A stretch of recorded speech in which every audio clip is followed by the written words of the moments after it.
हाय, मेरा नाम है अक्षय। आज हम बात करेंगे रेट्रो प्लैनेट के बारे में। रेट्रो प्लैनेट जिस भी चार्ट में होता है या फिर जिस जातक के चार्ट में होता है, वह जातक को हमेशा उस प्लैनेट के कारक तत्व उसको 4 गुना, 8 गुना या 16 गुना मेहनत करवाते हैं और यह एबिलिटी जातक में आ भी जाती है। जातक को यह चेष्टा बल देता है। किसी चार्ट में अगर सैटर्न रेट्रोगेट है तो यह जातक को अपने काम में चेष्टा बल देगा, मतलब यह उसके काम में ऑब्सेशन बढ़ाएगा। जातक को अपने काम से हमेशा ही एक ऑब्सेशन होगा। यह जातक के साथ अगर कोई व्यक्ति काम करता है तो वह बहुत अच्छे से काम नहीं कर पाएगा। अगर किसी चार्ट में, अगर किसी जातक के चार्ट में लग्न लॉर्ड अगर रेट्रोगेट है तो वह जातक किसी के लिए भी काम करता है तो अपने पूरे डेडिकेशन से काम करता है और वह जातक अपने प्रोफेशन के लिए बहुत ही ज़्यादा सेक्रीफाइस करता है। अगर वह खुद का प्रोफेशन कर रहा है तो डेफिनेटली अपने प्रोफेशन के लिए बहुत ही ज़्यादा सेक्रीफाइस करेगा। किसी चार्ट में कोई प्लैनेट अगर रेट्रोगेट है तो मतलब आप समझ जाइए कि पास्ट लाइफ में उस प्लैनेट के कार्य उसने ठीक से किए नहीं है, इस वजह से वह प्लैनेट उसको रेट्रोगेट मिला है।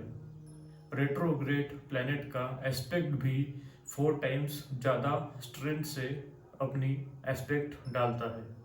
कुछ लोग बोलते हैं कि रेट्रोग्रेड प्लैनेट का 7th एस्पेक्ट नहीं होता है, लेकिन जहाँ तक मैंने स्टडी किया है, रेट्रोग्रेड प्लैनेट का 7th एस्पेक्ट होता है। किसी चार्ट में बहुत ही ज़्यादा रेट्रोग्रेड प्लैनेट है तो वह जातक को बहुत ही ज़्यादा मेहनत करवाएगा, लेकिन जातक की एबिलिटी भी बना देगा मेहनत करने के लिए। अगर किसी जातक के चार्ट में उसका 9th लॉर्ड अगर रेट्रोगेट है तो उनका फादर बहुत ही ज़्यादा स्ट्रिक्ट होगा। वह बहुत ही ज़्यादा अपने चाइल्ड पे प्रेशर डाल सकता है किसी भी काम के लिए, क्योंकि रेट्रोग्रेड प्लैनेट कहीं ना कहीं ऑब्सेशन भी देता है। और जैसा कि आपको पता होगा कि 9th हाउस फादर का माना जाता है। जिनका सैटर्न रेट्रोग्रेड होता है वह उनके काम में बहुत ही ज़्यादा परफेक्शन चाहते हैं, चाहे जितने भी मेहनत लग जाए। वह हमेशा अपना काम बहुत ही ज़्यादा परफेक्शन से करने की कोशिश करते हैं। अगर किसी मेल के चार्ट में वीनस अगर रेट्रोग्रेड है तो कहीं ना कहीं जातक अपने वाइफ के लिए बहुत ही ज़्यादा ऑब्सेस रहेगा, ओवर प्रोटेक्टिव रहेगा। यह निगेटिवली इम्पैक्ट भी कर सकता है उनके रिलेशन पे, और मेरे हिसाब से तो करेगा ही। और वाइफ के साथ कहीं ना कहीं उसका रिलेशन बहुत ही ज़्यादा खराब हो सकता है।